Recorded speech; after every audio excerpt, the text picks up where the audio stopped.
pas vraiment besoin. Je veux dire, on en a peut-être besoin, vous dites qu'on en a besoin, mais avant on vivait très bien sans, et notre argent aujourd'hui est redirigé tout vers ces multinationales et plus réparti.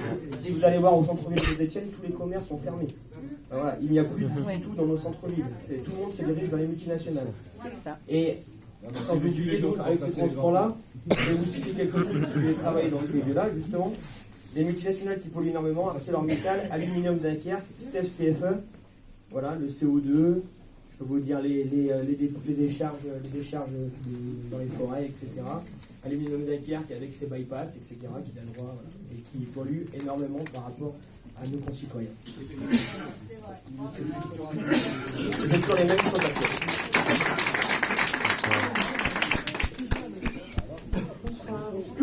Moi, je voulais savoir où on pouvait trouver les réformes constitutionnelles en cours. Vous voulez dire le texte de la réforme constitutionnelle? Oui, ce qui est prévu. Vous nous avez écrit 2 points là déjà, et je voulais savoir où je pouvais trouver. Le texte, on peut, si vous nous donnez votre adresse mail, on vous enverra le texte, mais il est consultable sur le site assemblée-nationale.fr dans texte de loi, ou je ne sais plus quel est l'onglet, mais vous le trouverez très facilement. Il y a, voilà. Pardon. Moi, je voulais revenir. Moi, je veux que chaque pays soit responsable que chaque pays soit responsable de sa propre écologie et de sa propre extraction des écosystèmes. C'est-à-dire les matières premières. Parce qu'en Bolivie, pour les voitures électriques, on est en train d'extraire les matières premières en Bolivie, au Portugal et j'en passe. Donc ça, moi j'appelle pas ça de l'écologie, hein, surtout pour les voitures électriques. Et attention aussi en Chine, hein, parce qu'on ne veut pas d'étrangers ici, mais on sait bien faire travailler les Chinois et tout l'Afrique et tout ce qui s'ensuit. Hein. Sans compter les décharges à ciel ouvert sur les océans Pacifiques. Oui. Et puis autre chose, juste une dernière chose, on parle de la dame et ça va bien retraitée.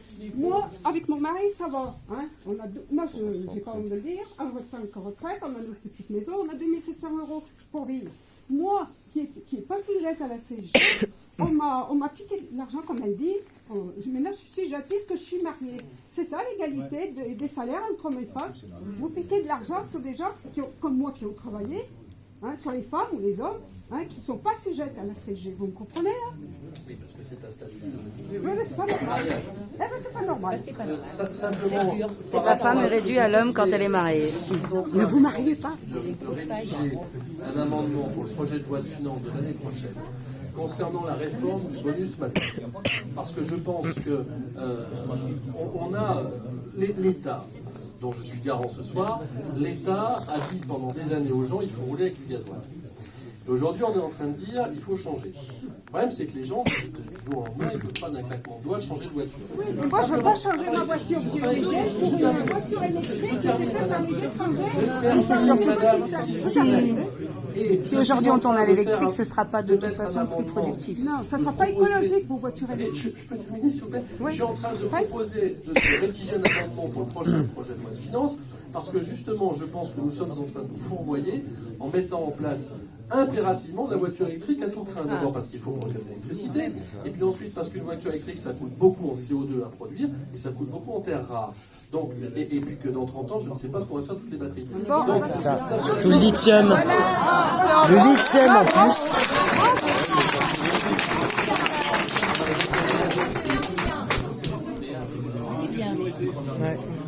Bonsoir à tous. J'ai trouvé très intéressant le petit volet sur l'écologie. Moi, j'ai une question que j'aurais pu poser et que j'avais même envie de poser aux prédécesseurs, hein, parce que c'est une question qui date depuis longtemps.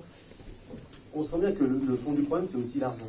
Donc aujourd'hui, on nous dit, on nous taxe. Voilà, les gens en ont marre, on peut entendre, parce que c'est quand même compliqué. La question, c'est que depuis le nombre de lois de décentralisation qu'on a eues, l'État perd des compétences, enfin redonne des compétences. Il glisse des compétences aux départements, il glisse des compétences aux régions.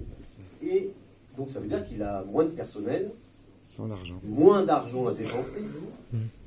Et la problématique, c'est que finalement, on continue toujours à payer à minima, enfin voire à minima, mais au moins au même niveau.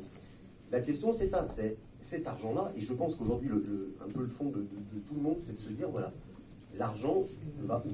Parce que c'est un peu, voilà, c'est quand même le cœur du métier, avec le bon sens paysan de tout le monde. Ici, on va pas qu'à avoir un bon sens paysan. C'est de se dire, on essaye de gérer. J'entendais tout à l'heure des gens qui disaient, voilà, moi j'en peux plus, à la fin du mois, je sais plus comment je fais les fins de mois, parce que les gens comptent. Or, ce qui serait intéressant, c'est l'État compte. Mais l'État compte comment? Parce que, mais la question, voilà, et c'est pas envers, voilà, peu importe, c'est une question qui j'aurais pu poser et que je me suis déjà posé plein de fois dans ma tête en me disant, où va cet argent? Voilà. Alors déjà, juste pour une réponse déjà simple, il y a une, j'ai plus le site exact, c'est pas où vont mes impôts.fr, mais c'est un truc comme ça, quoi. La Cour des comptes. La Cour des comptes. Pas facile, la Cour des comptes tous les ans. C'est pas la Cour des comptes, non. Oui, il y a un site très simple qui s'appelle. Il y a un site très simple. Je crois que ça s'intitule À quoi servent les impôts.fr. Tapez ça dans Google, je suis pas sûr de l'adresse exacte. Et quand vous mettez le montant de votre impôt, on vous dit exactement comment il est réparti. C'est-à-dire sur la santé, sur l'école, etc., etc. Simplement, moi, je prends un exemple que je connais bien, c'est celui de la santé. Cette année, le projet de loi de finances de la sécurité sociale, c'est voilà, donc oui, c'est ça, c'est à quoi servent mes impôts.gouv.fr. Et donc là, vous avez un petit tableau très simple, vous mettez ce que vous payez comme impôt chaque année et on vous dit combien, dans quoi c'est réparti. Pour prendre l'exemple de la santé, le projet de loi de finances de la sécurité sociale 2019, c'est 200 milliards d'euros de budget. C'est quand même une somme énorme, mais à juste titre, utilisée à juste titre. Mais pour vous dire qu'aujourd'hui, par rapport à il y a 20 ou 30 ans, la médecine fait des progrès, l'espérance de vie augmente et les traitements sont nécessaires. Il y a quand même des maladies à l'heure actuelle qui ne sont pas reconnues. À quel prix? Sérologie en particulier, et donc le coût augmente. Donc c'est vrai qu'on a des coûts constants en augmentation, par exemple sur la santé, l'éducation aussi. Bon, voilà. Mais je pense que voilà, à quoi servent les impôts, c'est intéressant, ça permet d'avoir justement cette répartition. Ça donne une idée, c'est pas ultra précis, mais ça donne une idée de quelle est la répartition sur 1000 euros d'impôts par exemple. Et là, de répartition sur tous les services de l'État. Parce que je pense que c'est important aussi, c'est de regarder ce que les hôpitaux, ça dépend desquels on parle. On dit qu'on vit plus longtemps. Bah oui, on vit plus longtemps. Oui, mais à quel prix? C'est les hôpitaux qui en périssent. Il y a combien d'heures sup qui sont pas payées? C'est les hommes qui subissent. À quel prix on vit plus longtemps? On paye pas non plus ce qu'il faut aux médecins, aux infirmières, aux aides-soignantes dans les hôpitaux pour qu'ils puissent faire leur travail. Enfin, voilà. C'est ça, à quel prix? Parce que il y a de l'argent, les 80 milliards d'euros qui vont être donnés l'année prochaine au CICE. Enfin, ça, on parle de quelques grands patrons, une dizaine. Mais à quel prix? Pareil, il y en a un qui habite en Belgique, Muliez, qui détient Auchan et toutes les plus grandes entreprises, comme Carrefour. Ils ont payé moins de 1500 euros Si, c'est Élise Lucet qui a fait l'émission dessus. Je ne sais pas si vous l'avez vu. Ça ne concerne pas que les grandes entreprises. Oui, non, mais je suis d'accord avec vous. Non, mais quand même, il y a quand même 80 milliards d'euros qui vont partir, sans parler de l'évasion fiscale, etc. Enfin, c'est un détail. On parle de... Le CICE, c'est 40 milliards d'euros. Ouais, non, on a déjà payé une partie. Cette année, il y a deux fois. Oui, c'est ça, on est d'accord. Donc, au bout du compte... Mais en année constante, c'est 40 milliards. Oui, en année constante, mais si on prend au total, ça fait... Non, mais au bout du compte... On ne voit plus le badge. C'est surtout qu'on paye. En fait, ça fait partie des choses sur lesquelles on est attentif. Par exemple, c'est un sujet qui n'a pas encore été abordé, mais qui sera probablement... Comment se fait-il qu'en n'ayant pas créé 1 million d'emplois, on ne rende pas l'argent? Ils n'ont pas fait ce qu'ils devaient faire. Ils rendent l'argent. C'est logique. Non, mais il y a... C'est un contrat. On vous donne temps, vous créez 1 million d'emplois. Il n'y a pas eu 1 million d'emplois. On rend l'argent. Excusez-moi, il y a juste un truc, il y a 30 ans, tout le monde là vivait mieux qu'aujourd'hui. Parce Avec que le franc. Il y a 30 ans, Avec le franc. 70%. Enfin, c'est simple, on paye l'impôt en France et on est tous d'accord de payer l'impôt pour que ça serve. On est d'accord. Les cotisations. Il y a 30 ans, il y avait un impôt direct, il y avait 14 tranches. Donc tout le monde payait l'impôt et ça c'était 70% du budget de l'État. Vous êtes d'accord avec moi, il y a 30 ans. Aujourd'hui, c'est plus que 30% du budget de l'État, cet impôt-là. Et l'impôt indirect que tout le monde paye là, en payant son pain, son lait, ses clopes, son essence, ça c'est 70% du budget de l'État aujourd'hui, on a changé la donne en 30 ans. Et c'est ça qu'on essaye de se battre pour ça, parce que c'est nous qui payons tout, en quelque sorte. Et on estime que les 80 milliards d'euros d'évasion fiscale et tout, c'est invivable quand vous entendez. Ouais, t'es Moi, ma en dessous, mère, là, hein. elle vit avec 730 euros par mois. Moi, je travaille, hein, ma femme aussi. Ma patronne, ça fait 25 ans qu'elle a un restaurant. Elle n'est pas capable de se verser le même salaire qu'elle me verse à moi et à ma femme. 25 ans qu'elle a son restaurant. Elle travaille tous les jours au-dessus. Elle vit que pour ça. Elle a 63 ans. Elle va se faire opérer la semaine prochaine les doigts. Enfin, vous voyez, c'est quand même hallucinant. Vous vous rendez compte? Et c'est pour ça qu'on est tous là, tout simplement. C'est qu'on se rend compte qu'on vit moins bien C'est hier pas qu'on ne peut pas payer, on a toujours payé. et c'est pas logique. Mais c'est ce décalage, Il y a des choses ce quand vol même où manifeste c'est tout qui simple à nous rend comprendre. C'est qu'il y a des milliards d'euros et en fait nous, avec nos simples argent, on travaille, tout le monde se donne un maximum. Et voilà, on essaye de vous expliquer calmement, mais à long terme, avec nos 3000 blessés, eh ben il y a un moment, le calme c'est compliqué. On se dit, il faut qu'ils nous écoutent parce que ça peut aller plus loin. Moi, j'ai 2 enfants, ouais, j'en ai un là. Et très franchement, je pense à son avenir. Il va passer son bac dans 1 an. Enfin, voilà. On appelle ça de la provocation. C'est compliqué. Vous comprenez ce que j'essaye de dire? Moi, vraiment, ça me transcende parce que c'est toute ma vie, quoi. Moi, ça fait 1 an et demi que je prends plus de traitement parce que mon traitement, il n'est pas remboursé parce que la maladie n'est pas reconnue en France. C'est pas les mêmes charges, pas les mêmes sortes de dépenses. Excusez-moi, vous n'aviez pas forcément. Il y a 20 ans, j'ai commencé à travailler, je touchais 1100 euros. Attendez, il y a 20 ans, j'ai commencé 6650 francs, c'était le SMIC hôtelier, parce qu'il était surélevé par rapport aux autres SMIC. Ouais. Quand j'ai commencé, il y avait 2 SMIC, donc un SMIC normal, un SMIC hôtelier pour les restaurateurs. Et c'était 6600 francs, donc Aujourd'hui, on est en 1100 dessous en hôtel, euros. oui. Aujourd'hui, si quelqu'un commence en cuisine en 2018, ce Commis, sera ouais. 1100 à 1200 euros. Alors, Chocolat. Il y a 20 ans, 25 ans. Il y a 25 ans, si vous faites une transformation du prix entre guillemets de l'euro. Non, mais je suis d'accord. Après, L'euro, c'était pas ça. Oui. C'est-à-dire qu'en euros constants, c'est pas ça. ah bah 6150, 6100. Non, mais là, vous transformez sur l'euro, c'est-à-dire 1100 euros. Si vous... Non, mais il y a des abacs là-dessus. Oui, 1100 mais si vous euros. prenez la baguette il y a 20 ans, Bah oui, c'est ça. le prix de la baguette et maintenant, là la conversion, faut la faire parce que sinon vous avez peur. Vous comprenez? Le pire, c'est la pomme de terre, 250% à la fin. La baguette, je l'ai faite. Puisqu'on parle d'essence, vous aurez pu lire dans la presse et ailleurs qu'on paye plus les couleurs de SMIC d'essence aujourd'hui qu'il y a 30 ans. Tout à fait. Donc voilà. Mais les 1100 euros dont vous me parlez, il y a 20 ans, pardon, Ouais. ils valaient 600. C'est les abacs. Oui, c'est vrai, mais bon, mais en même temps, oui. Et l'inflation ne suit plus en même temps c'est ça le. L'inflation est basse.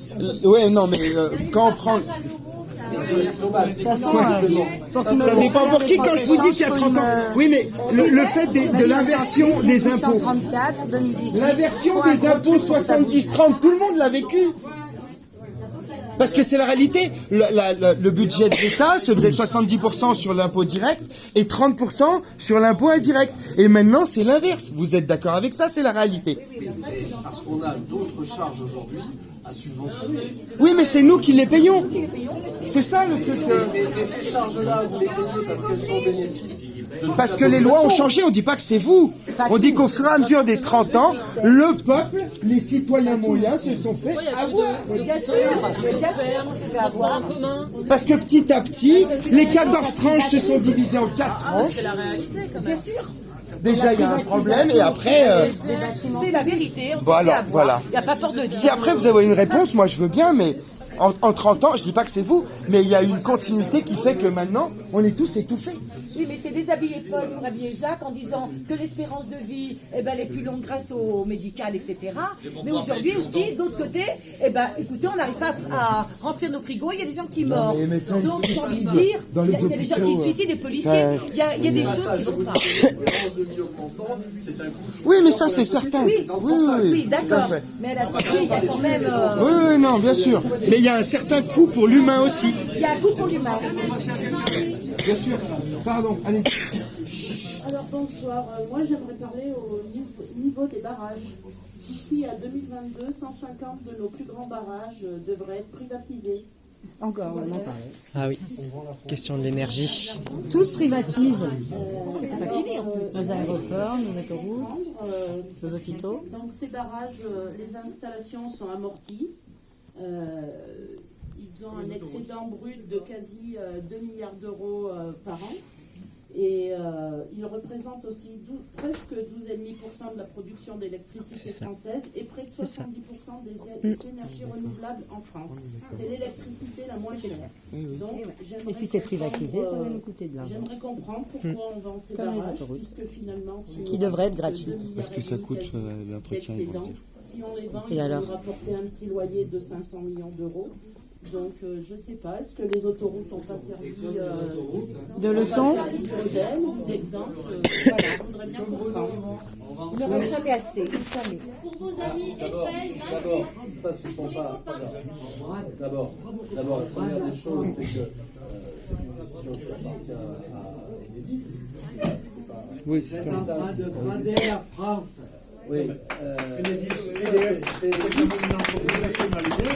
Quand on a bénéficié pendant des années. Maintenant, la bradance, ça part au privé. De Gaulle avait dit qu'elle serait gratuite. Sur certains barrages, d'électricité pour les faire fonctionner, en fait. Parce qu'il y en a certains qui sont des retenues d'eau qu'on remplit pendant la nuit. Il vous faut quand même un apport électrique. Mais l'Enedis est responsable de ces barrages. Après, voilà. Rien à voir. Vous noyez le poisson. Mais il y a quand même 50% de l'État. Enedis, c'est quand même 50%. Ce que je veux dire, c'est que ça n'est pas une décision d'État. Oui, mais il y aura une décision qui fera aussi partie de l'État, parce que vous avez 50%. Surtout nous avons des centrales nucléaires. Et quand les barrages seront vendus, qu'est-ce qui va se passer ? S'ils décident de nous couper, parce que les centrales nucléaires ont besoin d'eau justement pour refroidir et tout ce que vous voulez. C'est ça. Donc, qu'est-ce qui va se passer quand ces barrages seront vendus ? S'ils ont envie, ils nous mettent la carotte, on coupe l'eau. S'ils ont envie, ils font monter les prix. S'ils ont envie... Non, mais ils vont jouer avec la modulation de prix. C'est une question de ça, ils auront le pouvoir. C'est ça. S'il vous plaît. Vous savez quoi, monsieur peut-être que vous ne connaissez pas le Laos. Les Chinois sont en train de construire des barrages sur tout le Mékong. Et vous savez quoi? Quand on arrive au bout, les gens n'ont plus d'eau. Alors pourquoi ça ne se passerait pas en France? Tout à fait. Pourquoi? Il y a une différence. On va pas s'apesantir sur celui-là, mais il y a une différence. Si. Mais il y a une différence entre vendre un barrage et autoriser la construction de dizaines de barrages. Ouais, bien sûr, vendre un barrage, mais nous allons en vendre 150. Là, je sais pas. Moi, personnellement, j'ai pas cette information, mais. Non, mais voilà. Après. Et elle vient d'où cette information? Il faut s'informer. Elle vient d'où c'est quelle est votre source? Mediapart. Peut-être. Ah. Je ne le remets pas en cause, mais c'est Mediapart qui dit qu'on va vendre. Après, On va aller voir sur le site. au niveau économie, je pense que. Je pense.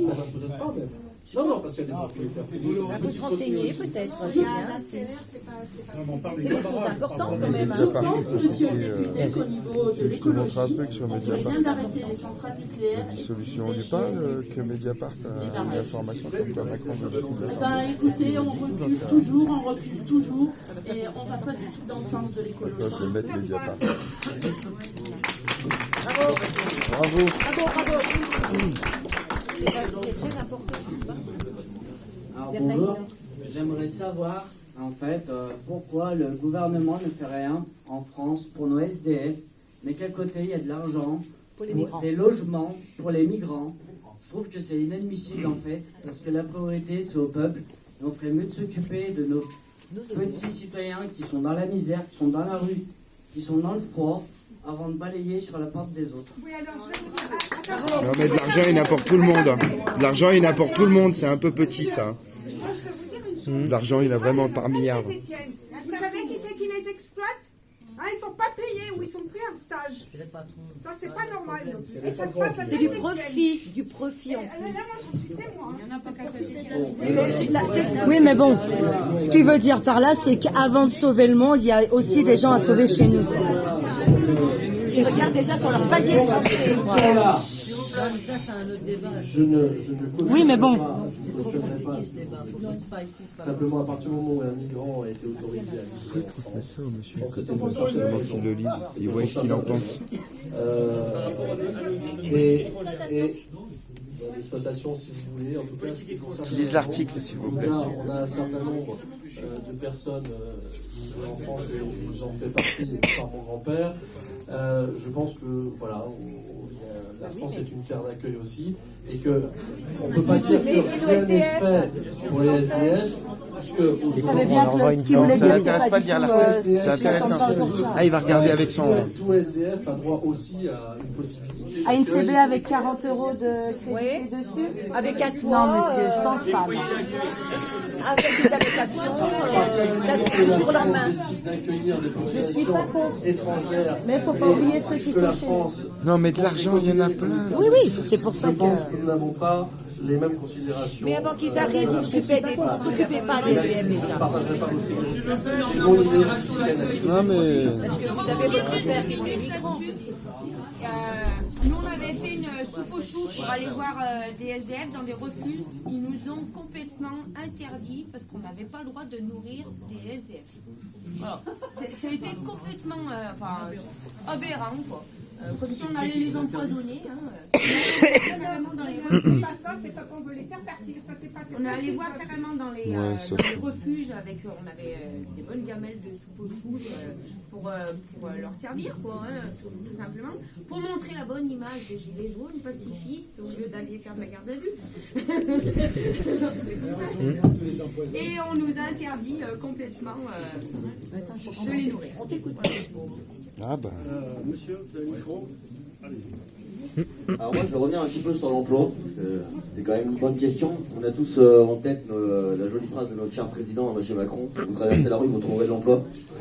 Moi je vais avoir 30 ans, je bosse depuis mes 18 ans. Je viens d'avoir ma voiture qui vient de tomber en panne, j'ai perdu mon emploi. Là, on a une nouvelle réforme qui va sortir par rapport au chômage, qui vous dit, je rebondis comme monsieur a dit tout à l'heure, si on refuse une annonce, ça c'était déjà le cas avant par Pôle emploi, mais il y avait des votes au conseil Pôle emploi et tout, je suis pas expert là-dedans, mais j'ai bien compris dans le nouveau texte que clairement, si Pôle emploi maintenant on refusait une offre, ils nous dégageaient, c'était clair et net. Vous êtes radié. On est radié ou alors on perd 1 ou 2 mois de chômage. Par contre derrière, on a aussi, on revient encore sur les multinationales telles que Auchan et Carrefour et tout le coin, bien entendu. Ils ne payent pratiquement pas de taxes en France, on va nous dire c'est pour qu'ils créent de l'emploi. Est-ce que vous pouvez m'expliquer pourquoi en France il y a un nouvel Auchan qui va ouvrir avec 0 employé, absolument tout automatisé? Ouais, ça c'est une honte. Et derrière on vient nous dire de traverser la rue pour trouver de l'emploi, on nous augmente la retraite à 63 ans, alors qu'on ne peut même pas bosser. Non mais c'est normal, c'est normal. Donc Auchan ne touchera pas de CICE sur cette structure-là, puisqu'il n'y a pas d'impôt. Non, mais ça enlève quand même des gens dans le bâtiment.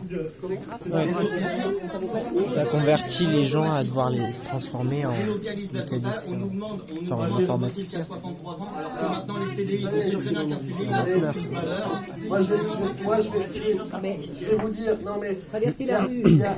Je comprends. Alors d'abord la femme était tout à fait déplacée. Et non mais allô. La caution. Franchement les choses, ça nous dit il faut traverser la rue parce que vous savez.